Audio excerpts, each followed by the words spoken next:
What is the job of the Oxford Chancellor?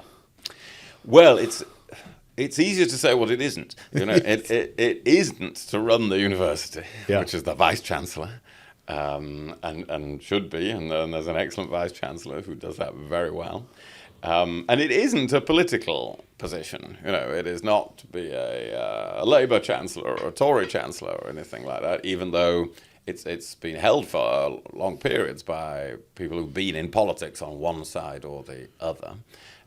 It is to be the head of the university. In other words, on ceremonial and important occasions, the chancellor is at the very top of the university. If a head of state visited the university, they'd be expecting to see the chancellor. It's that sort of thing.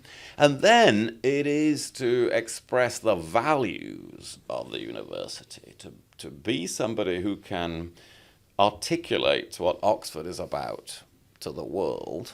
And this is what I find particularly exciting about the possibility of doing that role in the next, which has now been turned into a 10-year mandate, which is that I think in the light of things we've just been talking about, what happens in Oxford in the next decade is critical to the success of the UK. People often think of universities as a bit remote, and they're always asking for money, but don't hear that much about what the university is actually doing for the country. People glimpsed it a bit with Oxford in COVID, because such crucial work on vaccinations was done in Oxford.